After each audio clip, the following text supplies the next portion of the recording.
한반도가 전 지구를 리드하고 전 세계를 다 이렇게 다스린다고. 나는 항상 그런 얘기 들을 때마다 아니 왜? 도대체 무슨 근거로? 이런 생각을 진짜 많이 했거든. 우리나라에 도인들이 많았어. 그 많은 도인들이 하나같이 했던 얘기가 그 얘기야. 대한민국이라는, 그땐 이 대한민국이라는 이름이 없었을 때지. 한반도가 이 지구별을 다스리고 세계를 리드해 간다, 뭐 이런 얘기들이 꽤 많았다고. 난 그런 얘기 들을 때마다 도대체 무슨 근거로 왜? 이런 생각이 진짜 많았어. 근거가 없잖아. 그럼 이제 여기저기 도파에서는 이런저런 이론들을 갖다 대. 문명의 전환기가 어떻고, 뭐 동방에서 서방으로 이렇게 갔다가 다시 동방의 기운이 돌아오고, 뭐 오만 얘기들을 다 하거든. 근데 근거가 불약해. 그리고 또 어떤 애들은 개벽이라고 해갖고 동학, 조선시대 말쯤에 동학 녹두장군 전봉준으로 해갖고 동학이 이렇게 막 민중의 바람이 처음으로 민중 반란처럼 일어났잖아, 우리나라에. 그때 동학에서 내세웠던 게 개벽사상이라고. 근데 이제 이 개벽사상을 한문으로 되어 있는 것들이니까 그걸 풀이를 할 때 어마무지하게 대단한 거로 이렇게 풀이를 한단 말이야. 임내천, 사람이 곧 하늘이고 하늘이 사람이고 뭐 이런 사상이 있다. 이걸 이제 현대 도판에서 끌고 와갖고 이런저런 뭐 온갖 얘기들을 막 풀어나가는데, 나는 이제 어떤 생각이 드냐면, 조선시대 때 우리나라, 그땐 백성이지. 백성들이 그 지적인 수준이 얼마나 됐을까? 그 시절에. 굉장히 무식했다고, 사실은. 내가 늘 얘기하지만, 내가 아주 어렸을 때 내가 봐왔던 우리나라의 어른들, 개화시대를 살았던 그 어른들조차도 정말 무식했거든. 근데 그거보다 더 100년 전에,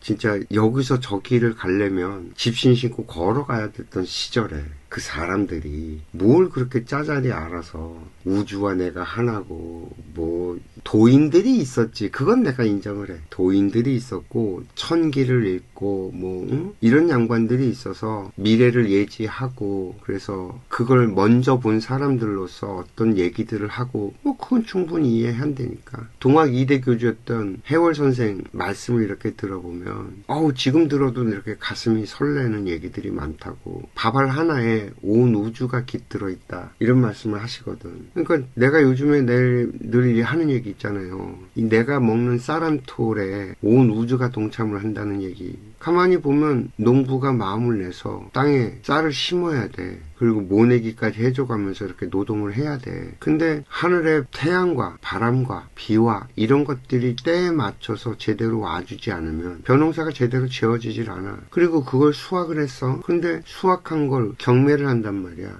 그 경매하는데 그 얼마나 또 많은 인프라가 깔려 있으며, 그 곡물이 또 운송수단을 타고 이동을 또 해야 되고, 그게 마트에 가서 나한테 와서 또 집안에서 누군가가 그걸 정성스럽게 밥을 지어서 내 입으로 들어올 때까지 연결이 안 된 게 없어. 지금 현대 우리가 살아가는 이 시대에 생각해봐요. 석유가 어디서 나와? 저 중동에서 가지고 온다고. 자동차 만드는 기술, 도로 닦는 기술, 그리고 경매하고 마트 뭐 이런 것들, 그 기술들이 우리가 창조하고 만들었냐고. 우리나라는 한 개도 한 게 없어. 전부 다 서양 애들이 수백 년 동안 정말 개고생해서 얼마나 많은 사람이 죽어가면서 만들어냈던 그 기술들이 우리나라에 이렇게 들어와서 다행스럽게 우리가 그걸 이용하면서 지금의 이 편리함을 누리면서 살아간단 말이야. 그러면 내가 먹는 쌀 한 톨에는 우주의 모든 것이 다 들어가 있다는 말이 돼. 그잖아. 그러니 내가 살아가는 그 자체가 기적에 가까워. 나는 가만히 생각을 해보면. 근데 수백 년 전에 해월 최시영 선생이 그런 말을 했단 말이야. 와, 대단한 것 같잖아. 어마무지한 것 같고. 근데 그 시절에 최시영 선생이 지금의 이런 것을 보면서 그 말씀을 하셨던 건 아니야. 그 양반은 그냥 자연이 동참해주지 않으면 밥 한 톨을 먹을 수 없다는 아주 조그만, 왜냐면 그 양반 노상 쫓겨다녔거든. 조선에서 반란을 일으켰기 때문에 관군들이 쫓아다니고 막 이래갖고 맨날 도망을 다녔어요. 그래서 원주 같은데 이런데 그 일대에 이렇게 숨어 살았다고. 그러니 한 끼 먹는 것도 급급하고 걱정하고 늘 불안하고 그러던 삶을 사셨던 분이거든. 그러니 밥 한 톨이라도 이렇게 먹어서 생명을 유지하고 살아간다는 것 자체가 그 양반은 감사했을 거란 말이지. 그러다가 어느 날 문득 이렇게 보니 온 자연이 동참을 해주지 않는다면 이런 생명체들이 나한테 와서 내 몸을 살리는 일이 일어나지 않겠구나라는 그런 생각을 하셨을 거라고. 그잖아. 그러니까 저 전주에서 일어났던 동학 때문에 원주에까지 그런 연결이 이어져서 원주에 누가 있었냐면 이 얘기가 어떻게 퍼졌냐면 원주에서 한살림이라는 걸 일으켰던 무의당 장일순 선생이 있는데 이 양반이 아주 어렸을 때 그 해월 선생 쪽이랑 인연이 있었나 봐. 근데 또 이 무의당 장일순 선생은 캐톨릭이야. 그리고 그러니까 이제 거기에서 영향을 받아갖고 이 양반은 이제 그런 생각을 시로 쓴 게 내가 그 좋아하는 시 있잖아. 나는 미처 몰랐다네 그대가 나였다는 것을 해가 나이고 달이 나이거늘 그대는 분명 나일세 라는 시를 내가 참 좋아하거든. 장일순 선생 시를. 그게 이제 이렇게 내려와서 내가 인지하고 알게 되면서 나의 생각에도 이렇게 영향을 미치고 이렇게 내가 성장을 해온 건데 어떤 것들은 옛날 도인들의 말씀이 이렇게 와닿고 이해가 되고 공감을 하면서도 우리나라 사람들 이렇게 살아가는 모습을 보면 우리나라가 전 세계를 리드한다라는 말에 대해서 나는 공감이 전혀 안 되는 거야. 아니 이런 애들이 무슨 전 세계 지도자가 되고 리더가 되냐고 이 수준에 라는 생각을 진짜 많이 하게 되거든. 아 우리나라 애들 진짜 별로야 나는. 나 더군다나 유학생활을 했기 때문에 유학생활 하면서 봤던 한국 애들 모습이 보면 진짜 별로거든. 고만고만한 도토리 애들끼리 모여갖고 지금 우리나라에 살면서도 지난 50몇 년 동안 내가 살면서 나는 참 힘들었어. 이 한국 사람들이 갖고 있는 이 닫혀있는 생각들이. 이런 나라가 어떻게 전 세계를 리더하지? 이거에 대해서 정말 난 퀘션 마크가 많거든. 근데 이제 그러면 왜 한반도냐는 거야. 왜 이 조그만 땅덩어리가 인구도 1억도 안 되는 이 조그만 땅덩어리가 이 지질학적으로 보면 이 한반도가 되게 재밌는 땅이에요. 여기를 크라톤이라 그러나? 그러니까 지구가 막 만들어져 갖고 처음엔 무지무지하게 뜨거웠을 거란 말이야. 식질 않아서. 그러던 게 이제 차츰차츰 식잖아. 그래서 이 대지가 이렇게 형성이 된단 말이야. 땅덩어리가 굳어가면서 형성이 된다고. 근데 이 지각 틀이 식은 겉껍데기만 식는 거지 속 안에는 마그마라는 게 아직도 살아서 움직이고 있단 말이죠. 그러니까 이 마그마가 분출되고 밀어내고 하면서 출렁출렁거리면서 이 겉에 굳어있는 땅덩어리를 수없이 쪼갰어요. 그러면서 차갑게 식고 이렇게 수차례 반복을 하면서 이 땅이 형성이 된 거거든. 지금 우리가 세계 지도를 보면 5대양 6대주로 되어 있잖아요. 근데 이 5대양 6대주가 되는 거는 그렇게 오래되지 않았어요. 이 지구의 역사를 보면. 이게 45억 년, 46억 년 정도 된 건데 이 지구별이. 근데 지금의 5대양 6대주가 형성되기 전에는 하나로 합쳐져 있었던 적도 있고 이게 깨지면서 서로 밀려나가면서 지금의 형태가 만들어진 거거든요. 그래서 지금도 태평양 연안, 태평양을 둘러싸고 있는 땅덩어리는 그 활화산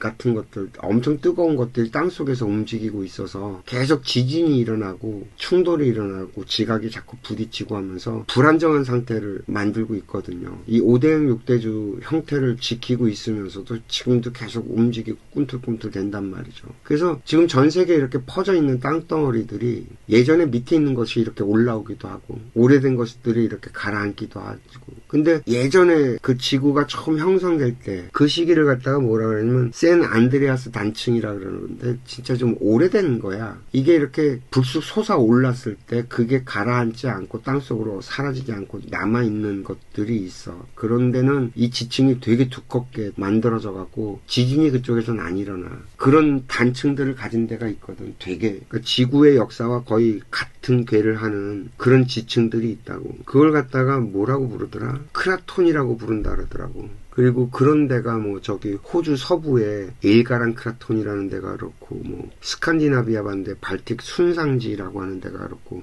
이 보면은 이제 순상지라고 부르는데 이렇게 구름처럼 이렇게 높이 솟아오른 그런 형태를 띠는데 이게 되게 오래된 그러니까 지구의 어떤 골격과 뼈대가 이렇게 만들어진 형태 그러니까 오래된 그런 땅들이 있고 태평양 연안은 막 융기한 지 얼마 안 된 근생대 뭐 이런 데 와서 이렇게 융기가 된 그래서 형성된 땅들이어갖고 여전히 지층이 불안하고 막 그런 형태인데 재미나게 이 한반도, 요 코딱지만한 요 땅이 크라톤의 형태를 띠고 있다. 그러니까 지구에 생성됐던 그 시기의 지층을 그대로 갖고 있어.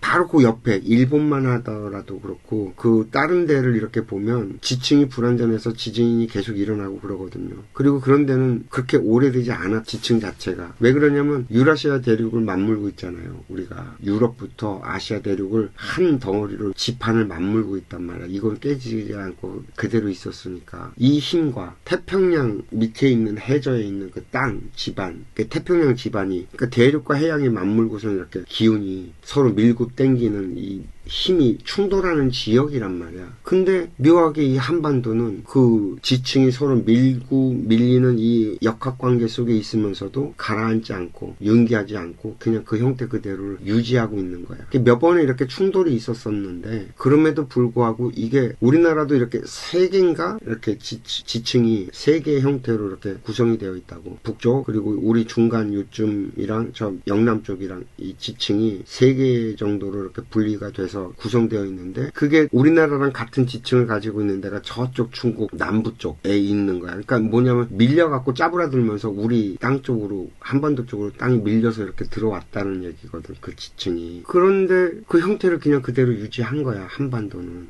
되게 지질학적으로 우리 한반도가 되게 독특한, 그러니까 뭐냐면 지구의 역사를 다 들여다볼 수 있는 땅. 한눈에 볼 수 있는 땅이야. 아주 묘한 땅이야, 이 한반도가. 이게 가만히 생각을 해보면 지구의 배꼽? 한반도가. 그러니까 사람이 태어나면 그 엄마 뱃속에 있을 때는 배꼽으로 탯줄로 연결돼 갖고 영양 공급을 받잖아요. 그러다가 몸에서 나오면 이제 탯줄을 잘라내잖아. 그럼 이 흔적은 남잖아. 근데 이 배꼽이 그렇게 끝나는 게 아니라 사람이 이렇게 성장을 하면서 배꼽이 이 뱃속에 있는 장기들 그리고 이 복강경이라든지 이런 데를 다 연결이 돼 갖고 이렇게 딱 지지층을 만들어서 사람 뱃속이 흔들리지 않고서는 이렇게 몸 전체를 받쳐주는 그런 걸로 같이 성장이 돼. 그러니까 애가 부쩍부쩍 자라잖아요. 20살 될 때까지. 그러니까 체적을 이렇게 늘리는 거야. 쭉 늘리는 동안에 다른 것들은 이렇게 쭉 멀어지잖아요. 그러니까 지구가 이 틀이 대륙이 이렇게 쭉 퍼지잖아. 저 아메리카 대륙은 저쪽으로 밀려나고 뭐 이런 식으로 지각이 이렇게 쫙 퍼지는 게 체적을 늘리는 거, 사람이 성장하면서 몸의 체적을 늘리는 거랑 비슷한 게 이렇게 늘어났다라고 봤을 때 이 배꼽은 그대로 있거든. 중심이. 그래서 한반도가 딱 그런 형태야. 이 지구별의 배꼽 같은 형태야. 그리고 나머지 골격들은 막 융성을 해갖고 막 머리도 커지고 등뼈며 어깨며. 그래서 이게 지구의 역사를 쭉 훑어볼 수 있는 것처럼 배꼽도 그 사람의 성장 역사를 이렇게 쭉 훑어볼 수 있거든. 이게 또 웃긴 게 이제 나무 뿌리로 비유를 해도 돼요. 한반도가 이 지구의 나무 뿌리처럼 배꼽이 그런 의미니까. 그래서 나무 뿌리에서 이렇게 쭉 뻗어나간 갈래처럼 이 지구가 형성이 되어 있다. 이렇게 상상을 하면 이 한반도가 왜 중요한지 좀 이해가 될 수는 있지. 왜 한반도가 이 지구인들을 리드해야 되는지, 뿌리 나라니까 뭐 이런 상상이 연결이 되는 거야. 근데 이제 이런 것들은 얘기들이 거의 없으니까 뭐 다른 도판들 다 뒤져봐도 그런 얘기들 없고, 뭐 봉우 선생이 있는 연정원 쪽에도 그런 얘기들은 없고 기록이 없고 그러니까. 근데 이제 도인한테 들은 얘기가 7,000년 전쯤에 우리나라 이 한반도 땅에서 약사, 지장, 관음이란 도인이 걸출한 3명의 도인이 출연을 해서 7,000년대쯤에 그 언저리쯤에 그래서 서역으로 나가서 서양 문물의 씨앗이 되는 뭔가를 했었던 도인들이 출연을 했었나 봐. 그러니까 이거는 뭐 어떤 기록도 없고 그런 기록도 없고 뭐 그런데 어쨌든 간에 7,000년 전에 그런 사건이 있었다라고 하는데 이건 도인의 말이니까 근거가 없으니까 뭐 얘기를 하기가 참 어려운 부분인데 우리나라가 이제 주장하는 어떤 역사 제학자들 중에 그런 사람들이 있어. 수메르 문명이 한반도와 연결되어 있다 뭐 이런 주장을 하는 학자들이 많거든. 근데 이제 수메르가 뭐냐면 지금 현재 이란 이라크 전쟁 나고 막 이런 데 있잖아. 거기 그 지역이야. 메소포타미아 문명이라고 해서 인류 문명의 4대 기원지 중에 하나야. 이집트 문명이 있고요. 메소포타미아 문명이 있고요. 뭐 아수카 문명이 있고 황하 문명이 있고 뭐 이렇게 인도 쪽이랑 중국 쪽이랑 이렇게 발원지를 잡는데 그 중에 하나 이 메소포타미아 문명 중에 그 문명국에 수메르라는 제국이 있었는데 여기가 또 재밌어요. 뭐냐면 갑자기 나타났다 갑자기 사라져. 쐐기문자라고 하는 문자는 남아있는데 원래 거기에 있었던 민족, 종족들 있잖아요. 거기랑은 또 유전자가 좀 다른가 봐. 그러니까 여기가 어디서 왔는지가 안 나타나는 거야. 그리고 그 시대에 문명의 발상을 만들어 놓고 아주 발달된 고도화된 문명을 만들어 놓고 갑자기 전쟁에 져갖고 사라져 버려. 아주 희한한 곳이란 말이야. 그러니까 이게 뭐 관음이니 지장이니 약사니 이런 도인들이 출연을 해갖고 7,000년 전에 서역에 이렇게 갔다라는 말만 있는 거지 근거가 없으니까. 근데 가만히 이렇게 인류 역사를 이렇게 전체를 보면 이 기록의 역사가 된 거는 사실 그렇게 오래되지 않아요. 기록의 역사. 그러니까 10,000년 전, 12,000년 전쯤에 농업이 시작이 되고, 그러니까 청동기가 그때쯤에 시작이 되거든요. 그래서 농업혁명이 일어나갖고 정착 생활을 하기 시작해요. 그전에는 수렵 생활을 하다가 동물에 가깝게 살다가 농사를 지면서 수렵 생활에서 농업으로 넘어오던 시기, 그 혁명이 일어나던 시기를 한 12,000년 정도로 잡는데 듬성듬성이야, 문명이. 그러니까 연결돼 갖고 어떤 뭔가가 있었다는 기록이 거의 없다가 지금 현대 우리가 그래도 문자라고 인정을 하고 문명이라고 말을 하면서 이렇게 고개를 끄덕일 만한 일이 벌어진 건 한 3,000년 전쯤 밖에 안 돼. 그러니까 이집트 문명, 그 위에 그리스 문명이 만들어져. 지중해를 중심으로. 그래서 거기서 페니키아인이라고 하는 애들이 지금 현재 영어의 모체가 되는 알파벳 모양의 문자가 그때 만들어진단 말이야. 그러면서 그 에게 문명이라 그러지, 알렉산더 대왕 뭐 이런 게 출현을 하고 그리스, 페르시아 제국이 만들어지고 전쟁을 벌이고 뭐 이런 역사들, 기록의 역사, 남아있는 역사들이 그때쯤부터 만들어지고, 이 중국에서도 고대 문명이라고 해서 뭐 은나라, 상나라 뭐 이런 나라들의 기록은 거의 사실 별로 없어. 갑골문이라고 하는 것들 흔적만 남아있고 상형 문자들만 남아있다가 그게 갑자기 진나라가 되면서 통일이 일어나고 저쪽 서역에서는 로마가 나타나서 제국을 다 통일하고, 이게 거의 비슷한 시기에 일어나거든. 그게 2,000~3,000년 전이야. 그러면서 인도에서도 석가가 출현을 하고, 이걸 갖다 칼리아스퍼스라는 사람이 추계 시대라고 해갖고, 그리스에서는 소크라테스니 아리스토텔레스니 플라톤이니 하는 철학가들이 출현을 하고, 인도에서는 석가가 출현을 하고, 이 동양에서는 제자백가가 출현을 한다고. 2,000~3,000년쯤 전에 인류 문명의 생각의 씨앗을 심은 그런 사람들이 출현을 쭉 해갖고, 그게 발전해서 지금 현재 문명이 만들어진 거거든, 생각이. 그럼 동서양이 단절되어 있었느냐? 그러지는 않은 거야. 이 중간에 동서양의 문명이 이렇게 흘러간단 말이야. 근데 서양 문명의 발전의 씨앗이 됐다 그럴까? 근대 사회로 넘어오기 위해서 필요했던 어떤 것들이 뭐가 있냐면 인쇄술. 근데 이 인쇄술은 어디서 왔냐면 동방에서 건너간 거야. 그리고 또 하나 중요한 게 화약, 나침반 이런 것들이 동양에서 서양으로 건너가. 거기에 가장 정말 핵심적인 역할을 한 게 징기스칸이 1100년, 1200년대경에 징기스칸이 유럽을 휩쓸면서 그때 이 동양에 있던 화약 그리고 인쇄술 그리고 나침반 이런 것들이 서양으로 건너가서 서양에서 과학기술이 발전하면서 지금의 현대의 과학기술들을 다 만들어내고 그게 다시 동양으로 들어온 거거든. 그러니까 이 한반도는 그동안에 인류사에 드러난 적이 없어. 현재 우리가 알고 있는 3,000년 정도의 역사 속에서 드러난 적이 한 번도 없어. 뭔가를 한 것도 없고 아무것도 없어. 배꼽이 뭘 하질 않잖아. 나무 뿌리가 뭘 해? 안 하잖아. 나무 뿌리는 그냥 양분을 빨아들여서 물을 빨아들여서 나무까지에다 공급만 해주지. 나무 뿌리가 뭘 이렇게 드러내서 뭘 하는 게 없잖아. 그러니까 한반도가 그런 곳이라는 거지. 인류사에 어떤 씨앗이 되는, 생각의 씨앗이 되는 뭔가가 여기서 나와서 저 서쪽에 뭔가를 뿌려놓고 그것이 발화되고 성장하고 꽃을 피우는 건 서양이 피우고 우리는 그동안에 가만히 있었다라는 거지. 그러다가 이 서양 애들이 만든 모든 문명이 갑자기 한반도로 몰려들어와 1945년 우리나라가 해방이 되고 대한민국이라는 나라가 만들어지고 48년에 그러고 난 다음에 이 나라에 전쟁이 벌어져. 한국전쟁이. 그러면서 이 남한은 완전히 깡그리 초토화가 돼서 폐허가 돼버린다고. 아무것도 없는 상태가 돼. 그런 상태 내에서 갑자기 전 세계 모든 문명과 문물과 기술과 과학과 뭐 이런 것들이 한꺼번에 한 30~40년 동안 쏟아져 들어온다고. 이 겨울이 되면 나무가 물을 내려서 나무 뿌리에다 저장을 하는 것처럼 양분을 저장하고 이렇게 물을 내려서 겨울 동면의 기간을 보내는 것처럼 갑자기 우리나라에 모든 게 다 들어와. 그래서 이걸 가지고 우리가 그동안에 한 7, 80년 동안 살아본 거야. 서양 애들이 만들어 놓은 걸 가지고 들어와서 한반도에 있는 이 한민족이 살아본 거야. 살아본 결과 세상의 모순이란 모순은 다 드러나. 그게 어디까지 가냐면 정치적인 극한 대립, 개인화 분열. 그래서 결혼도 안 하고 애까지 안 낳고 여기까지 몰려가고 있거든 지금. 뭔가 여기서 답을 찾아내지 않으면 우리나라는 자칫 잘못하면 쫄딱 이대로 망할 수도 있는 상황까지 와 있는 거야. 이렇게 놓고 볼 때 지금 현재 우리가 알고 있는 모든 상식은 우리가 만든 적이 없는 것들이야. 이 땅에 존재한 적이 없어. 내가 늘 얘기하지만 사랑이라는 것도 우리나라는 100년 전에는 사랑이란 단어를 쓰지 않았어.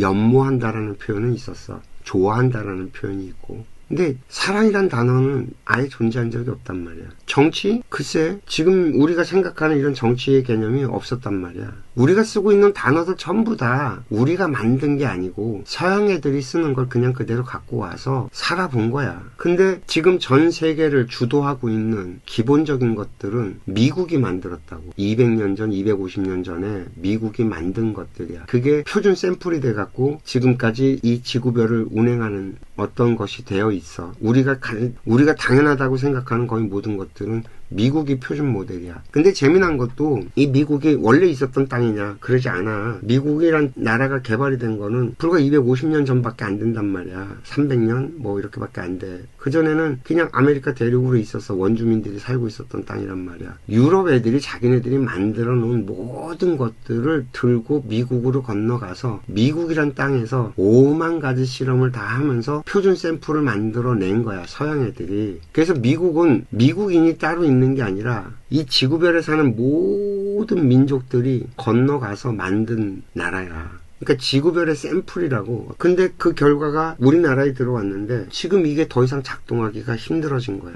지금 미국은 민주주의라는 걸 만들어냈는데 이 미국의 민주주의가 작동을 하냐면 작동을 안 해. 제대로 작동을 안 해. 이상해졌다고. 그러니까 다시 미국이 아메리칸 퍼스트라고 하면서 거의 패권에 가까운. 이건 옛날에 그 제국주의랑 비슷한 형태거든. 사실 민주주의가 아니야. 민주주의 형태를 띠고 있다고는 하지만 민주주의라고 말하기 못하다고. 어쨌든 간에 그런 더 이상 민주주의가 작동하지 않아.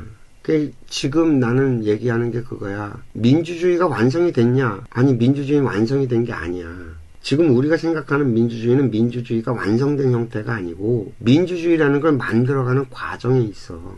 근데 이 민주주의가 완성이 되려면 어떤 단계를 거쳐야 되냐면 이 성장 과정이 있단 말이야. 일단 산업혁명이 일어나야 돼. 그래서 산업화가 이루어져야 돼. 배고프면 민주주의가 안 된다는 거야. 먹고 살만해져야지만 민주주의가 이루어진다는 얘기야. 그래서 중산층이 형성이 되고 먹고 살만해지는 사람, 2층이 두터워지면 그제서 우리가 민주주의라는 것을 좀 생각하게 되고, 그러고 난 다음에는 이게 낫다 저게 낫다 막 싸울 거 아니야. 대의제를 통해서, 양당 정치를 통해서 대의제로 해서 이게 낫다 저게 낫다 실험을 해볼 거 아니야. 이게 더 이상 안 뒤집어지지 않고, 독재 체제로 뒤집어지지 않고 안정적으로 운영되는 상태 요까지 온 거야. 우리나라도 똑같은 길을 걸었던 거야. 짧은 시간이지만 산업화의 시기를 거쳤고, 그리고 먹고 살만해진 80년대가 되면서 으쌰으쌰 해갖고서는 국민들의 민주주의를 향한 열망이 생기니까 그 과정을 겪으면서 이렇게 해보고 저렇게 해보고 막 치열하게 싸워가면서 어느 게 더 나으냐는 답을 찾는 과정까지 와 있는 거야. 그러면 더 이상 이 상태로는 작동되지 않는다라는 걸 미국도 경험을 했고 우리나라도 경험을 했거든. 그럼 민주주의 1.0은 끝났다는 거야. 민주주의 1.0 단계는 끝난 거야. 민주주의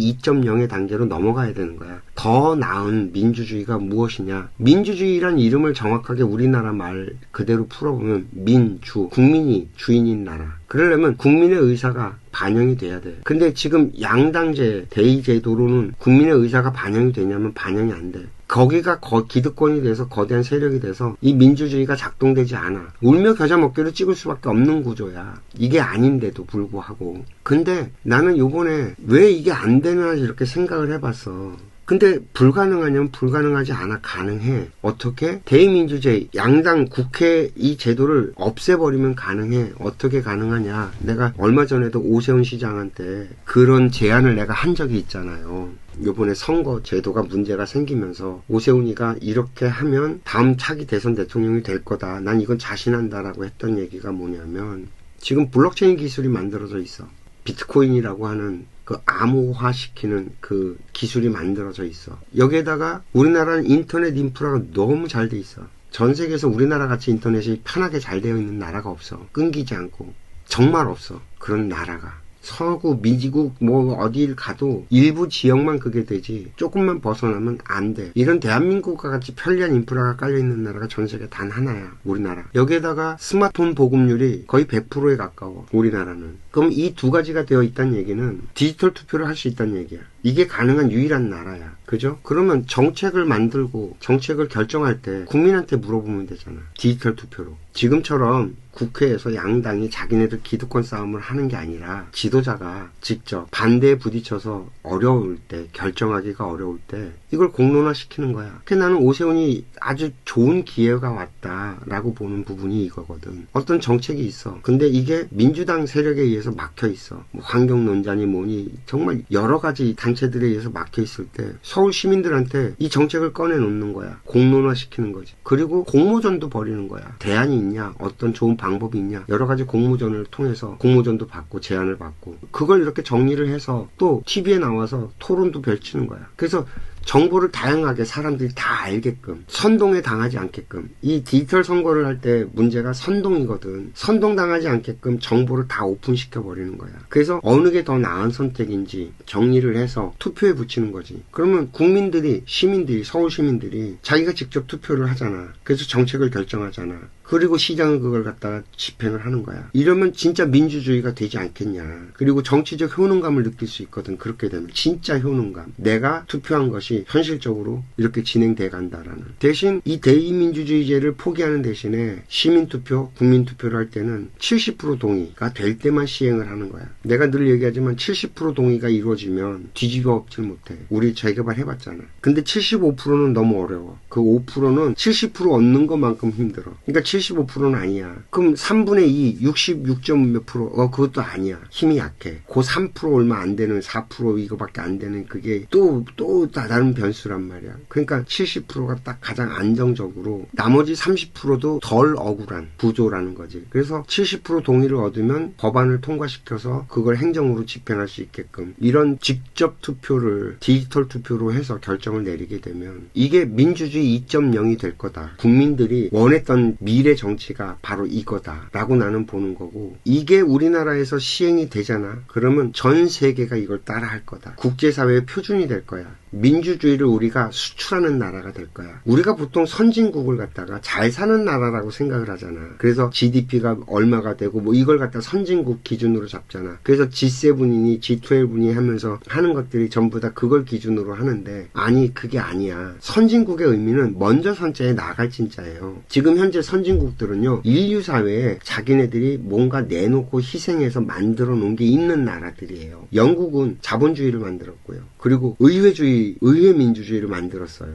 프랑스는 법치주의를 만들었어요. 나폴레옹이. 독일은 대학을 만들었고 의무교육이라는 걸 만들었어요. 그러니까 이 선진국이란 나라는 이 지구별에 어떤 뭔가를 만들어내고 선도를 해나왔던 나라들이 선진국이에요. 우리나라는 한 게 있나요? 한 게 아무것도 없어요. 남들이 만들어 놓은 걸 갖고 와서 베껴서 열심히 뒤로 쫓아갔지. 이 지구별에 한 일이 없단 말이야. 근데 먹고 살만하다고 우리나라가 선진국이야? 에이, 그건 정신적으로 너무 빈약한 생각들이고 싸구려란 말이야. 그런 발상들은. 우리나라가 선진국이라고 얘기하는 지금 모든 애들은 다 정말 싸구려 생각을 하고 있는 거고 진짜 선진국이 되려면 민주주의 2.0을 만들어내서 민주주의의 표본을 만들어내서 모범 답안을 만들어내서 전 세계가 그 민주주의를 쓰게 됐을 때 우리나라는 진짜 선진국이 되는 거고 그게 진짜 한류고 진짜 그게 국뽕에 찬 대한민국이 되는 거고 우리나라의 그동안의 도인들이 다 얘기했던 대한민국이 전 세계를 리드하는 나라가 된다라는 그 나라가 되는 게 나는 이거 하나가 샘플이 될 수 있지 않냐라는 얘기를 하는 거야. 지구의 배꼽, 지구의 뿌리인 나라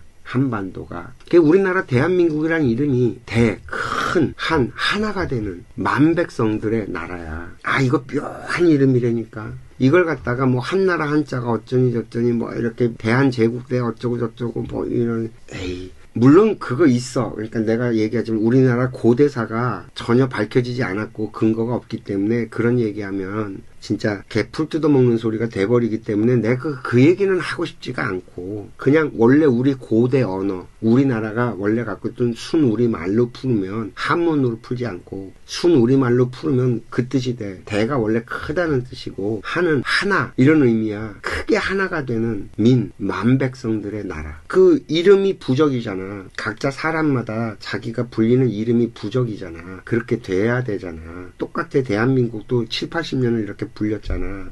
대한민국이라고. 그러면 진짜 이제는 전 지구인 차원에서 생각하고 이 지구별 차원에서 고민하고 이 지구별을 리드해 나갈 수 있는 마인드로 우리나라가 바뀔 때 비로소 선진국이 될 수 있다고 나는 보는 거예요.